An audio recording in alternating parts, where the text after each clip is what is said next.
Alrighty. Okay, anybody need page 14? I think I have one, two, three. Oh, I've got a few left. You need a 14? All right, there you go. Anybody else? They're all square? All right. We start a new section, and this is now Jesus returning to Capernaum, his headquarters in the Galilee area. Spent most of his time of his 3-year ministry in Galilee, and of the time in Galilee, spent most of the time in the area around Capernaum, Bethsaida, which is the northern part of the Sea of Galilee. So that's the section that we're in. It's we're going to follow both Luke and Mark talk about this section, but I think the most information we're going to get from Matthew's account. So that's why we're going to stick in Matthew. We got a few more verses here. We got about 10 verses in Luke and 7 verses in Mark, but we've got 17 verses here in Matthew. So a little bit more information for us to talk about. Other than that, they're pretty much the same accounts, just a few more details again in Matthew. So let's look at the first few verses of chapter 9. Chapter 9 of Matthew, that's 15:14 in your Bibles. So Jesus gets into the boat, crosses over the sea, and came to his own city. Notice that. This is why Jesus numerous times curses Capernaum, because he says of all the cities that are in Israel and in Galilee, he spent most of his time in Capernaum. It became his own city, as Matthew puts it here. So Jesus, more so than Nazareth, more so than Bethlehem, certainly, more so than Jerusalem even. Capernaum was really his city. That was where he spent the vast majority of his time. So that's why Matthew calls it his city. And they brought to him a paralytic lying on a bed. And seeing their faith, Jesus said to the paralytic, "Take courage, son, your sins are forgiven." Now, we know this is recorded elsewhere, the same type of miracle that he does. Notice that, once again, Jesus concentrates on the spiritual malady rather than the physical malady. The spiritual malady always takes precedence with Christ. And so he speaks of the person's sins being forgiven before he heals them of their physical problems. Some of the scribes and them said to themselves, "This fellow blasphemes." And Jesus, knowing their thoughts, said, "Why are you thinking evil in your hearts? Which is easier to say, 'Your sins are forgiven,' or to say, 'Get up and walk'? But so that you may know that the Son of Man has authority on earth to forgive sins," he said to the paralytic, "Get up, pick up your bed, and go home." And he got up and went home. And when the crowd saw this, they were awestruck and glorified God, who had given such authority to men. So we have this incident here once again, proving that Jesus definitely has the authority to forgive sins because he is God. And he proves that by the instant healing of this guy. As it is with a lot of Jesus' miracles of healing, the healing is complete and it's, again, instant. Meaning that it's not as though the person gets a little bit of strength back or a little bit of healing and then, has to have recuperation, has to have rehabilitation or anything like that. Jesus' healing is complete and it's immediate, which, there is something to be said for the instant working that Jesus does here and the completeness of it. That these people are able not only to walk on their own if they're lame, for example, like this guy, but able to pick up their bed, their pallet, and carry it. Okay, so they have complete and total use of their legs. Let's look at the notes for a minute. So, leaving the country of the Gerasenes, he returns by boat to Capernaum. This is where Mark records the healing of the paralytic. Matthew hosts a reception for Jesus at his home. Among the guests were the disciples, Matthew's colleagues, and others, and the sinners. So, we have the account of the paralytic taking place before this, and then we have now the calling of Matthew and the dinner at Matthew's house. So we'll go on to that, verses 9 to 13. Jesus went on from there. He saw a man called Matthew sitting at a tax collector's booth, and he said to him, "Follow me," and he got up and followed him. When it happened that as Jesus was reclining at the table in the house, this is Matthew's house, behold, many tax collectors and sinners came to and were dining with Jesus and his disciples. Let's stop there for a second. We don't get much information about Matthew. How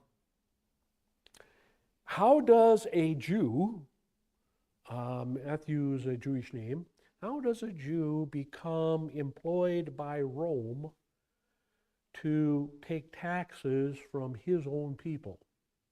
Well, I think he has to volunteer pretty much. You don't want to conscribe somebody for a job like that because you wouldn't be able to trust them. So we feel that Matthew volunteered for this job. Why would you do that? Well, it pays very good. Not only does it pay good, but the tax collectors were known for skimming.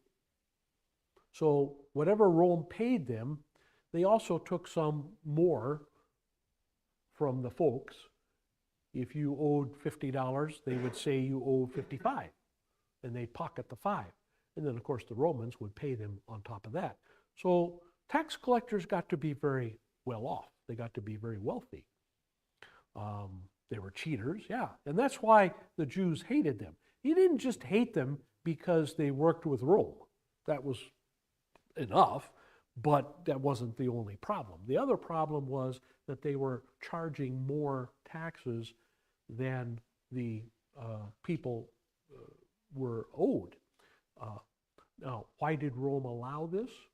Rome allowed this as a perk, as kind of a bonus, so that people would be more inclined to keep the job. They would be more inclined to stay in the work.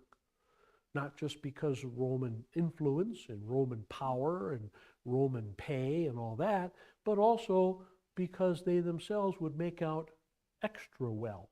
They would make extra money and live much, much better than your average Jew of that time.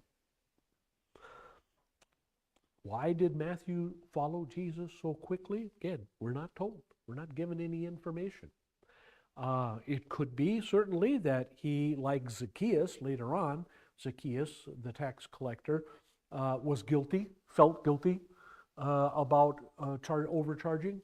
And one of the things he said to Jesus later on, when Jesus came to his house, was that he was going to repay people many times over for the overcharges that he did. All right, so it could be that these tax collectors, some of them, maybe a lot of them, I don't know, felt bad about doing this. Maybe they overcharged just because it was the thing to do. Or maybe they also felt bad about helping Rome to excise money from their fellow people. We don't know. We're not given any reason why Matthew just lets this job go and quits right there on the spot and follows Jesus. We're not told. We are told in the other accounts that Matthew then invites Jesus to his house for a meal. And of course, there again, the Jews in general would not eat with tax collectors, even though they were Jews too. They were seen as unclean because they dealt with the Romans and because they helped the Romans. So they were seen as unsavory characters. They were seen as people that were outside the polite realm of society. But Matthew wanted to have Jesus at his home, and obviously then when Matthew would have Jesus at his home and other tax collectors would know about it, they would want to show up too and hear what Jesus had to say. Verse 11, the Pharisees saw this. They said to his disciples, "Why is your teacher eating with tax collectors and sinners?" Now, this word sinners, there again, we're not given any details about it. But normally, the Greek term that is used here for sinners usually talks about something that is pretty degrading, pretty public, pretty well known. And so this was something that you could point to easily, especially the scribes and Pharisees. What would that be? Well, the most obvious choice would be prostitutes. It seems that in this time, there was a way in which you could identify these women fairly easily. Now, it would make kind of sense, I suppose, to be able to identify them so that their customers could pick them out in the marketplace and have their dealings with them. But that same thing would then allow the people like the Pharisees and others to also identify them as being prostitutes. So what other kind of sinners could this be? We don't know. Certainly the prostitutes are included. What other people are included? Oh, it could be people that, again, or some kind of allies to Rome. That would make sense, certainly, in this context. It could be people who were seen as the lowest rungs of society.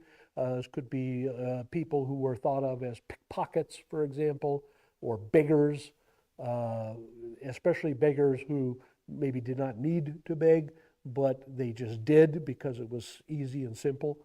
Yes, Mr. Bruce? Could they be, well, could they be Gentiles? Sure. Yeah, they could be. They could be Gentile sinners. Yeah, absolutely.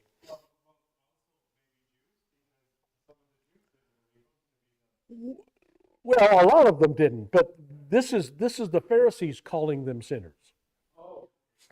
So if the Pharisees are calling them sinners, if they're a member of the Jewish population, the Pharisees wouldn't care. But if they were Gentiles, they certainly would. So they're eating, Jesus is having this feast, he's having this meal with people who are down and out of society, people who are embroiled maybe, or trapped, if you would say, in some kind of sinful lifestyle, right?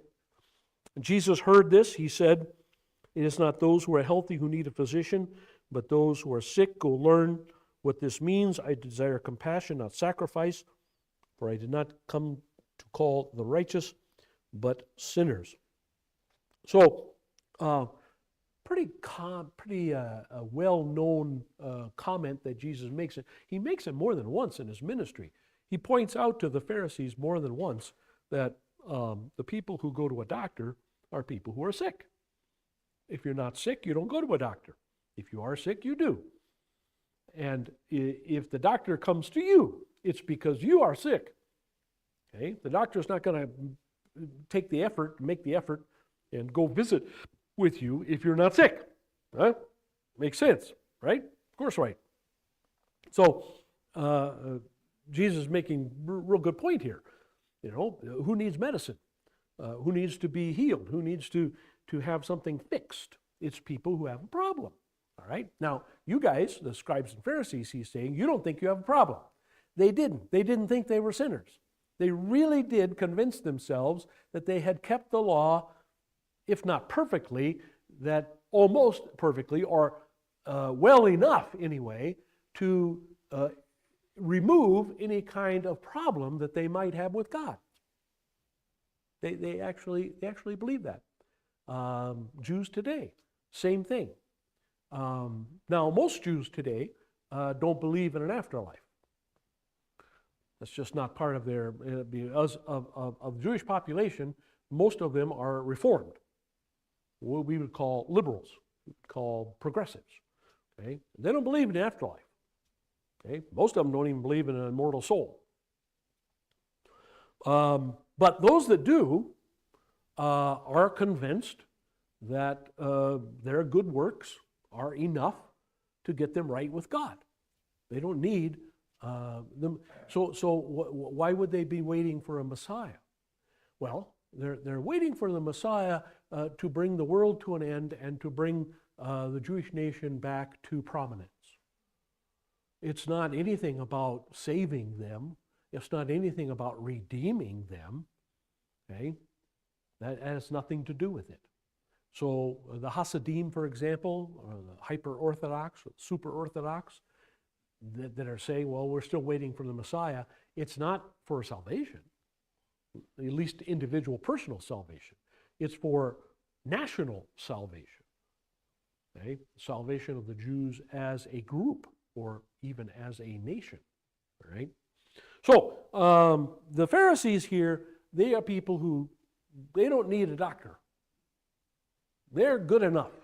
They and God, we're fine. We don't have a problem. There's no problem. Okay? They've convinced themselves of that. Okay? Kind of foolish, but they have. And so Jesus says, you guys, I don't need to spend time with you. At least you don't think I need to spend time with you, so I'm not going to bother. Then he quotes something from Hosea, I desire compassion, not sacrifice. That's God talking, and God is not looking always for the legalism of the law or the following the law to the letter. God would much rather have people have mercy on other people rather than extract from them behavior that is based on the law. Right? This is something that Christians today sometimes don't always realize. Right? Now, that means there are exceptions to the rules, so we say. All right? Now, this does not mean that the exceptions become the rule. That's never the case. The exceptions are just that, exceptions. But they do exist. They do exist. And therefore, we always err on the side of the gospel. We always err on the side of mercy. We always err on the side of compassion. That's never wrong. It's never wrong to, if you're going to make a mistake, I used to have a professor at seminary who said this, if you're going to make a mistake, make the mistake on the side of the gospel. Make a mistake on the side of mercy and grace and compassion and kindness and understanding and sympathy and all that. Make your mistake that way. Don't make your mistake on the side of legalism, on the side of making people obey the rules, jump through hoops, jump over obstacles, however. Okay? I think that's been forgotten by a lot of my dear pastor friends to the point where we are sometimes even proud of our following certain rules. So God desires compassion, not legalism, not just following rules for the sake of the rules. That's never a good reason to follow the rules. It's never a good reason to follow the law simply because that's what the law says. Is it adequate? Yes. But is it a good reason? No. A better reason is proper motivation, gospel motivation, we would say. Okay? Doing something because it's right to God rather than right simply because of the law. Moving along. Let's go back to the notes for a minute. The second bullet point underneath that, Matthew hosts a reception for Jesus in his home. Among the guests were the disciples, Matthew's colleagues, and others called sinners by the Jews for various reasons. The Jews believed a rabbi could teach sinners but not eat with them. So you could have a class with them, maybe, but you couldn't go to their home, and you certainly wouldn't want them coming to your home. That's what they believed. Yes, sir.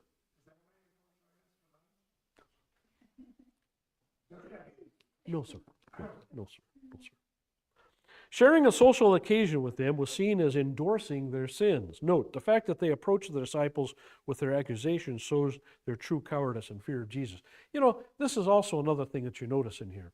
You very seldom see these guys coming to Jesus directly. If there's a whole lot of them, they might do that, and they might question Jesus in a crowd. But when it's in a small group like this, very seldom do they come to Jesus directly. They will go rather to his disciples because they're afraid of him. Jesus replies to their accusations with this fact. As the physically sick need a doctor, so also sinners need a spiritual physician. The chance of becoming physically unclean is set aside, when the great physician is at work. In other words, once again, when the Messiah is doing this, when it's God, basically, who's doing this, then the rules don't apply. The rules about uncleanness don't apply. They certainly don't apply to Jesus, as he makes his own rules, so to speak. Okay? He cannot be made unclean. Right? This is something the Jews, the Pharisees especially, did not seem to get. They did not seem to understand that. Jesus is perfect. He's perfectly holy and perfectly righteous. He cannot be made unrighteous, especially by touching something or someone. Okay? It's not applicable. That does not apply to him. Okay? They really had a hard time getting that across. They just didn't. The Pharisees obviously had no clue as to the true meaning of Hosea 6, I will have mercy and not sacrifice. Christ was not willing that any should perish in their sins. So he is willing to go out of his way. He is willing to cross the road, so to speak. He is willing to sit down with the riffraff of society. He is willing to join in a social occasion with those who are the outcasts of society in order perhaps to win them over to the gospel. Christ was willing to go where the sin was, taking the good news to where it was needed most among the sinners. That's where it was needed. Okay? Sinners are the ones who need saving. People who don't believe they're sinners don't need saving. At least they don't think they need saving. This is why we always preach the law and then the gospel, because we want to bring people to an understanding that they need salvation, they need forgiveness, they need a Savior, they need a Redeemer. Right? Now, it's a little trickier when you're preaching to a congregation. Okay? When you're talking to unbelievers, you got to give them the law first and then the gospel. When you're talking to believers, it's a little different. Do the believers need the law? Sure they do. They need to be reminded that they're sin. They also need to be reminded that's not a good idea to sin, that it has bad consequences, and they need to be guided in their righteous living. So what we call the three purposes of the law. Okay? Believers need that. But do they need to be convinced that they're sinners? Usually not. Usually. Unless maybe it's a particular sin that they're overlooking. That's hard to imagine, but I suppose it's possible. So, in our preaching, when we talk about preaching law and gospel, that's true, we do that. But in our preaching, I myself and most other pastors, I would say, Lutheran ones anyway, confessional Lutheran ones, emphasize the gospel more. They emphasize the gospel more because people do not usually need to be convinced that they're sinners. They usually don't need to be led to that conclusion. They already know that walking in. They already know that in the confession and absolution. They already know that from their, just training and just from their knowledge of the Bible and of themselves. And so we don't have to spend, or don't usually spend, a lot of time beating people down, beating people into their sins, and harassing them or haranguing them over their sinfulness. That's why you may notice that. Okay. Now, this is the difference there between confessional Lutherans and, say, the Baptist types, the Arminian types in Christianity. They need to be revived on a constant basis. They believe they fall out of faith. They believe that they become backsliders. They believe that they become unbelievers. They believe, unfortunately, that people go from belief to unbelief, back and forth, like you change your shirt. And so therefore, they need to be harangued about their sin. They need to be reconvinced that they're sinners all the time. So in a Baptist type church, you're probably going to get more law. You're probably going to get quite a bit of rules and quite a bit of preaching the law, right? So you can then have a revival. These people can be reconverted. They can come back to Jesus, kind of thing. Okay? That's why. That's why there's a difference in the preaching content between the Reformed and the Lutherans. Going on. Now we come to a part where we see John's disciples, John the Baptizer's disciples, still hanging around. So there were some of John's disciples who were still going back and forth. They were hanging with John, then they'd go be with Jesus. Then they'd go be with John, they'd go be with Jesus. So when John got thrown into prison, they would go and wait outside the prison, and they would kind of hold a homage there for him. And then they would go back to Jesus. So really, John hasn't been executed, I don't believe, yet. And so these people are still, following John, but also listening to Jesus. So we have the disciples of John came to him asking, "Why do we and the Pharisees fast, but your disciples do not fast?" Now, this is, again, a detail that's not in the other accounts. The other accounts have the Pharisees saying that we fast and you don't. Now we know that it's not just the Pharisees and the scribes, but also the followers of John fasting. Why are the followers of John fasting? Well, because John was a preacher of repentance. And fasting is very often connected to repentance. It was in the Old Testament time already. It was very common for people to practice fasting as a way of showing repentance. So since John's was a message of repentance, that's why his followers would be fasting. Now the Pharisees fasting, again, as a good work. They're fasting in order to impress God. They're fasting in order to get in good with God, as you say. Huh? Right, exactly. So there's two different reasons that the people are fasting here, but both of them are doing it quite a bit, and they're noticing that Jesus' followers don't do any of that. So that's, of course, a question for them. Jesus said to them, "The attendants of the bridegroom cannot mourn as long as the bridegroom is with them, can they? But the days will come when the bridegroom is taken away from them, and then they will fast. No one puts a patch of unshrunk cloth on an old garment, for the patch pulls away from the garment, and a worse tear results.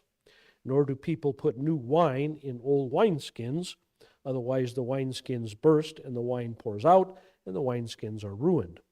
But if they put new wine into fresh wineskins, then both are preserved." Now, we're talking about things now of which we do not have common usage. So it's going to take a little bit of explanation to figure this stuff out. So first of all, the wedding idea.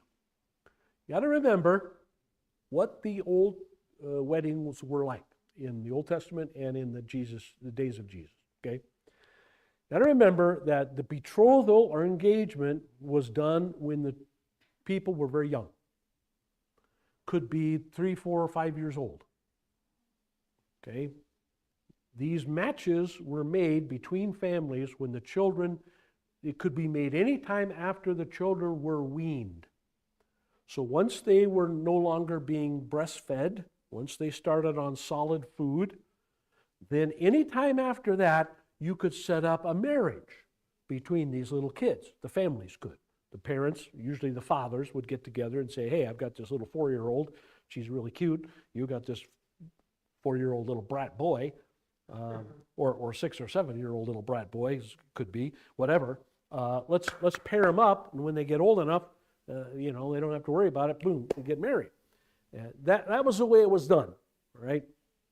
And in many cases, it could be that sometimes the years between them could be quite a few, not just 2 or 3, but we're talking maybe 10 or so. Okay, there could be as many as 10 years difference between the bride and groom, right? And part of the reason for this was that not only did you want to make sure they were going to live, the children, past weaning, that was the kind of the hallmark, and get them past that first. But also you wanted them to, especially the boys, you wanted them to show some proficiency with a trade. So for example, in Joseph's life, okay, it could be that Joseph and Mary were betrothed when Joseph showed some proclivity to being a good carpenter, and Mary was yet just weaned. So it could be that Joseph was 12 or 13, maybe even bar mitzvahed, and Mary was just weaned.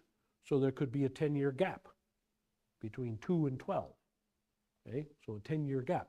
This could explain why all the pictures of the Holy Family we have always show Joseph as an older man and Mary as very, very young. And of course, Mary would have been very, very young because the betrothal would want to be consummated as soon as she is able to have children, which is usually in those days 12, 13 years old, 14 years old, somewhere around there. So anyway, so the bridegroom, the idea, keep the idea that it's not a wedding ceremony. The wedding ceremony, the betrothal, is already taken place. They have already been promised to each other. They have already been given to each other for life when they were very young. Okay, so that's not what's going on. When you think of a wedding in the New Testament time or even the Old Testament time, that's not what's happening. No meeting at the church, no walking down the aisle, meeting the groom up there, no, nothing like that. No, going out and throwing rice and whatever. No. Okay. Think more of the reception. Okay. And the wedding part, if there is any part at all, is the part where the groom, all right, goes to the bride's house where her father is. She's living with her father still. Goes to the father's house and picks her up. Says to the father, okay, I'm ready to take my wife now. Now, this would mean he usually had a house of his own, that he was in business long enough to establish himself and was making a good income so that he could take care of more than one person. He could take care of 2 people, and hopefully 3 or 4 or 5, as the case may be, down the road. So that's when he would go to the father's house. He would go to the father's house and say, okay, now it is. I'm going to come get my wife. So his friends and her friends, okay, the bridesmaids and the groomsmen, they stay back at his house. At his house, that's where the party's going to be. And so they go to the bride's father and her house. He picks her up, and then he and her then come back. And that's where we have all these parables of the bridesmaids with the lamps, and about people getting the garments to come into the festival, the wedding feast and all. That's where all that, so don't picture a wedding like we have. Picture a wedding that's really all reception, okay, basically. And it's all reception at the groom's house, for all intents and purposes. Okay, that's where it's at. Okay, so the attendants cannot mourn as long as the bridegroom is with them. So when the bridegroom is with them, that's party time. He's got his bride, he brings his bride back, now it's celebration.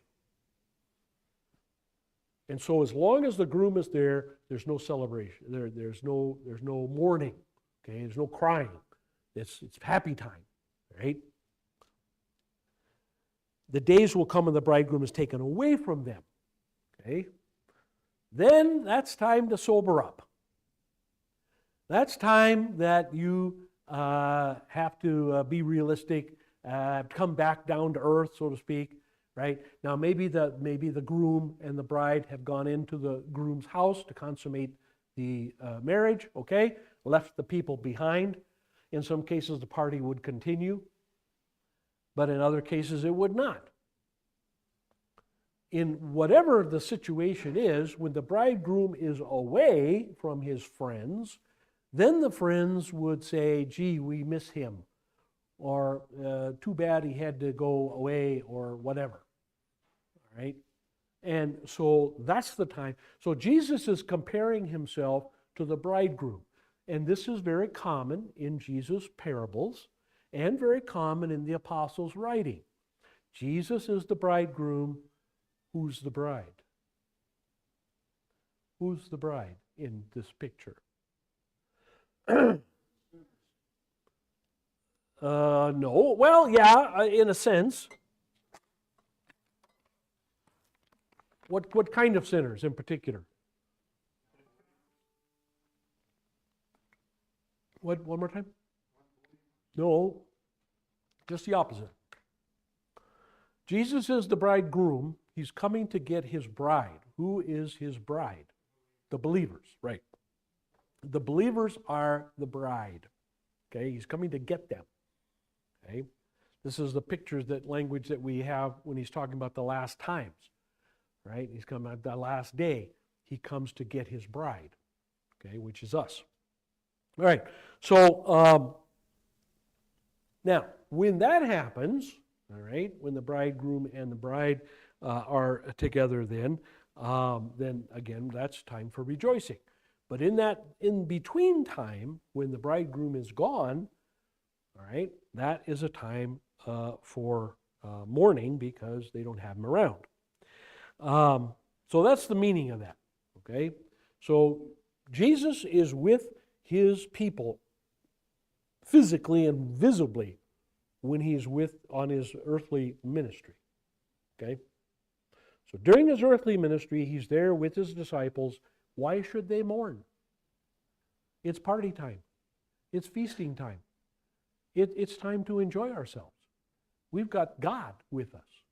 We've got the very Son of God who's teaching us and sitting with us and talking with us and eating with us and sleeping with us. And, wow, that's great. That's a time to celebrate. And of course, Jesus is telling them there will be a time when he'll be away visibly, physically from them. And then, that will be a difficult time. That will be a time hard. That will be a hard time. You're supposed to be fruitful and multiply also.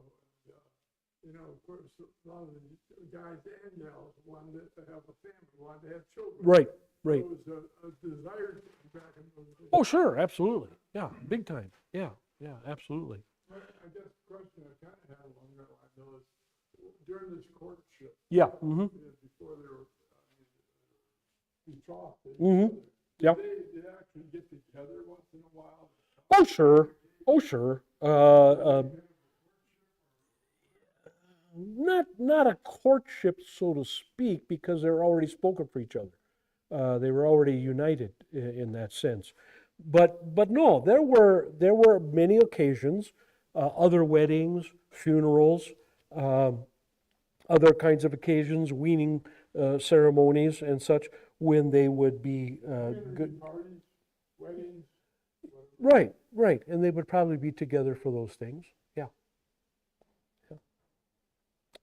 And then the old patch and a new garment. We don't have any experience with this, of course, most of us anyway.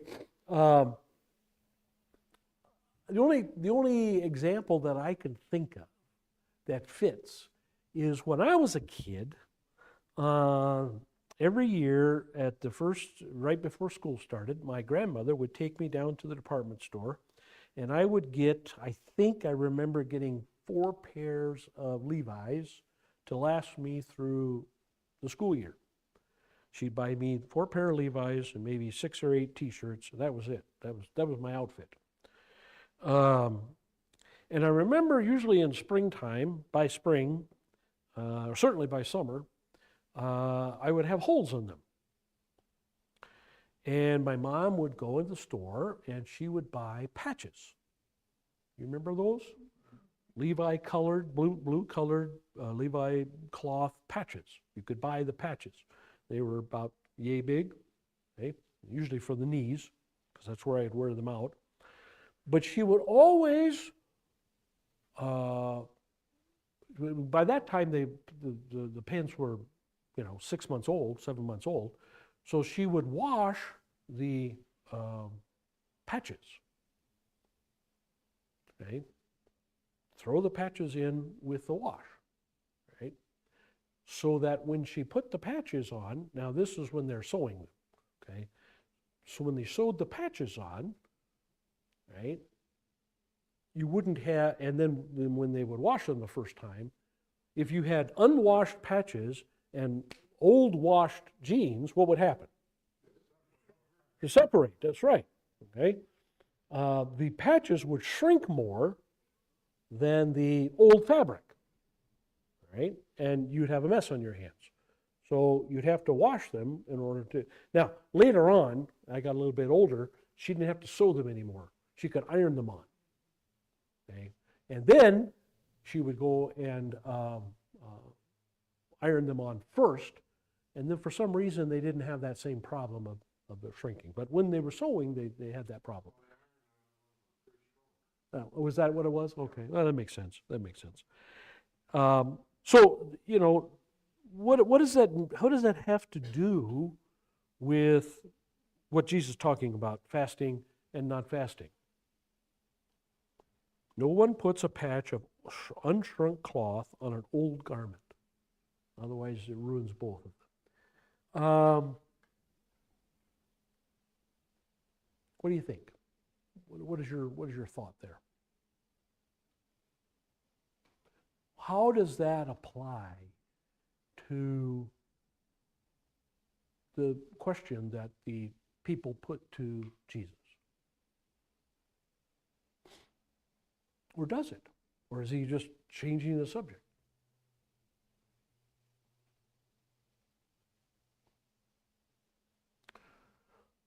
Well, again, what are we talking about here? We're talking about two times.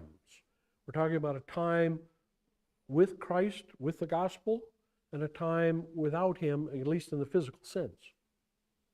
All right?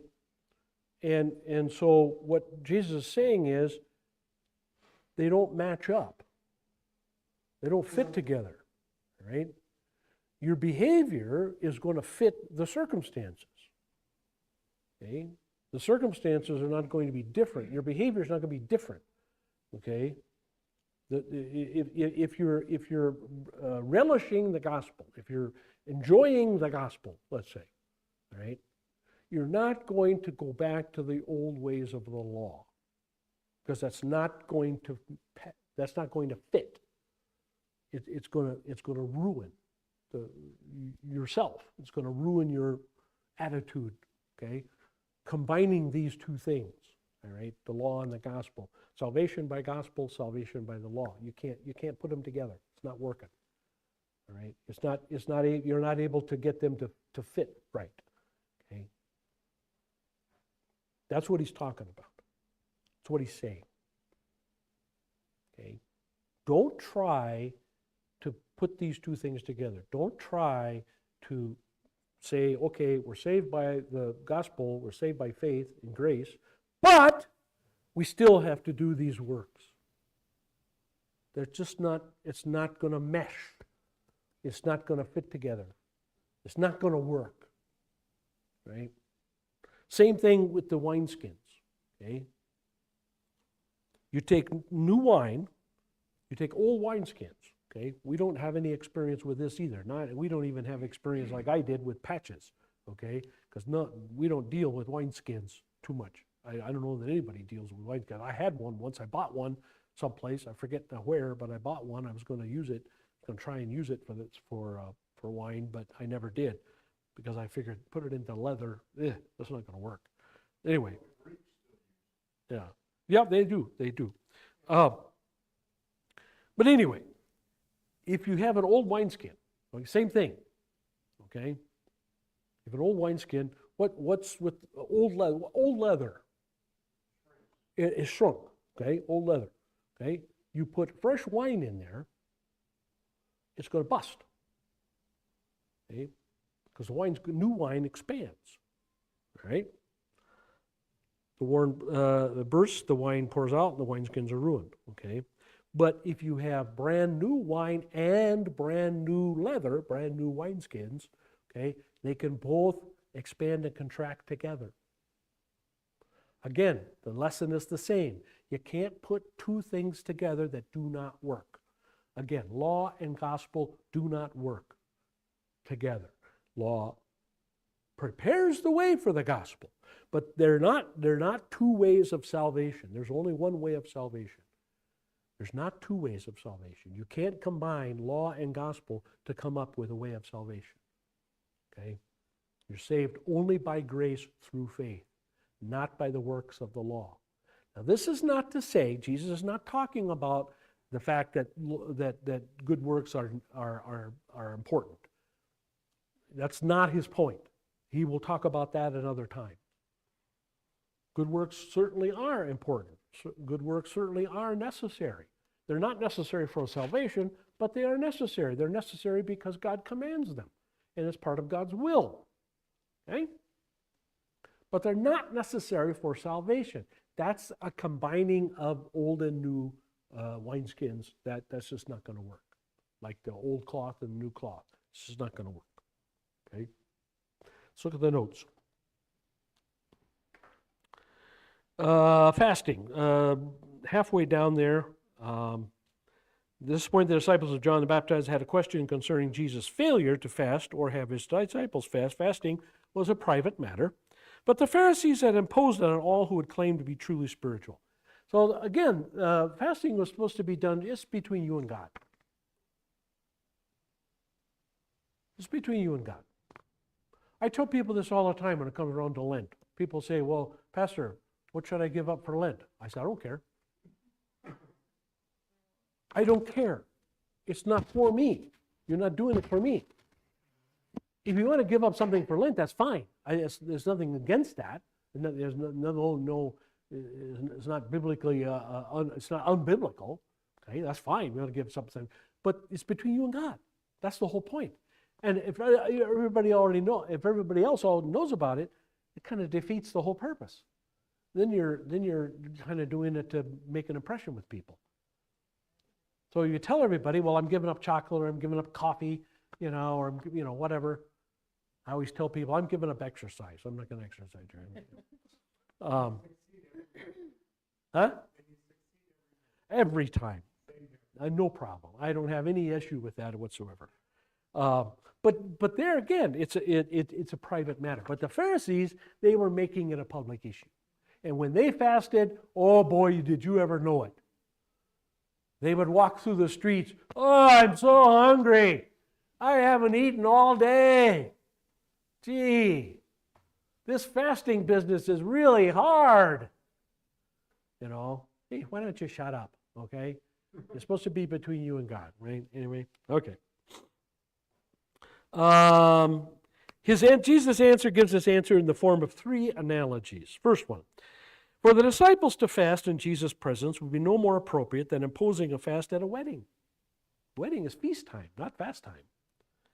Here Jesus represents himself as the groom, just as I said, and so long as the groom is among the guests, fasting is inappropriate. When the groom is gone, then the time for fasting will be upon the disciples. 2, an old garment cannot be properly attached to new cloth. 3, new wine belongs in a new bottle. as old bottles are brittle, cracked, and contain the dregs of the old wine that would hasten the fermentation of the new wine.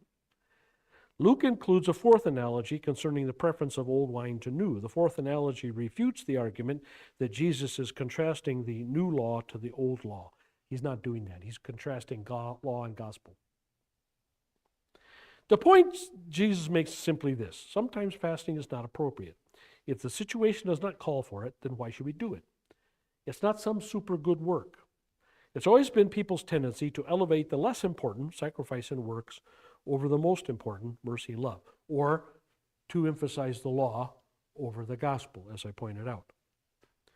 The only value in fasting or praying, singing, worshiping is the circumstances warrant it, and it is keeping with the teachings of Jesus. Fasting for its own sake is spiritually worthless. Very much so. Spiritually worthless. All right. Questions? I hope I was able to point out the point, give you the point of those analogies. If not, now's the time to ask. Again, in basics, okay, basically just law and gospel do not fit as a way of salvation. Mixing the two is not going to work.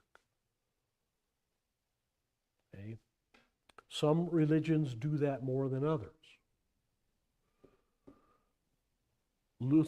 Confessional Lutheranism hopefully doesn't do it at all, not that I know of. But in the Reformed Church, the Arminian type, okay, they combine the two. It's important to do certain works. It's important to do certain things like make your altar calls, your decision for Jesus. That's important. To get baptized becomes an ordinance, a law rather than a gospel. It's not a means of grace. The Bible presents it as a means of grace, but the Arminians don't believe that. They believe that it is an ordinance. It is a command. It is a rule that you have to follow. Right? So they combine faith and works. The Romans, of course, do the same thing. They combine faith and works. Okay? Now, some go to extremes. Like the Mormons, for example, go to great extremes that not only do you have to keep the Ten Commandments, but you have to keep them perfectly. That's the only way you can raise yourself to the level of God, which of course is false doctrine. And their belief in God is not the same as ours. They're not even Trinitarians, and so they're not even Christians.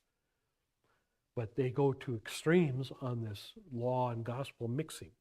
When they say gospel, they don't mean gospel, they mean law. Okay? Because that's how they're saved, they believe. They believe they're saved by keeping the commandments. And you got to do it perfectly. So, unfortunately, a lot of people who say they are Christians or say they are Bible believers do exactly what Jesus is talking about here and mix old cloth and new cloth, old wine and new wine, and that just doesn't work. You can't say, well, I'm saved by grace through faith and doing good works. No. No. You're saved by grace through faith. Period. That's it. Period. You got to put a period there. And then we do good works out of thanks and love to God for saving us. Good works come after being saved, not before. Real important point. Big, huge difference between us and everybody else. But you have to give credit. Everybody else, they certainly have a lot more people in their churches and in their Bible classes and everything else because those are good works and those are ways in which they show that they are working their way to salvation. It's like purgatory in the Roman church. Okay? The Romans could not stay in control of their people if they did not have purgatory. Because by teaching purgatory, which is not in the Bible at all, But by teaching purgatory, they keep people under their thumb. Hey, you better behave. You better go to Mass. You better go to confession.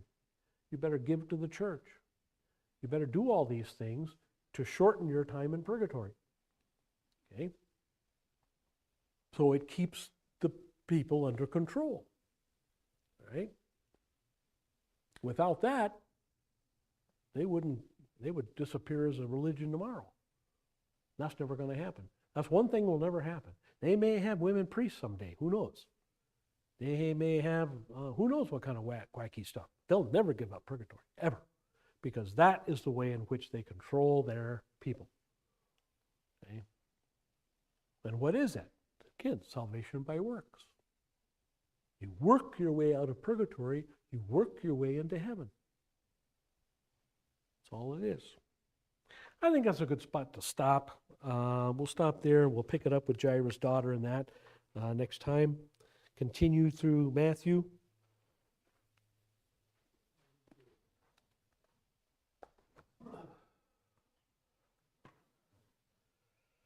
Any final questions or comments or anything? Otherwise, we will see you tomorrow for Revelation. Nobody online, okay. All righty. Yes, ma'am. People who are good people, do good deeds, Uh-huh. they are not going to, they're not considered on God's side. If they're also believers in Jesus, yes. If they're not believers in Jesus, then no. No, then they're trying to save themselves, which is really an insult to Jesus, because they're basically saying, Jesus, what you did is not enough. We have to add our stuff on top of it. So if they do Jesus' way, though, it's not enough. They have to Believe, yes. Yes. Yes. Yep. That's right. You got it. You got it.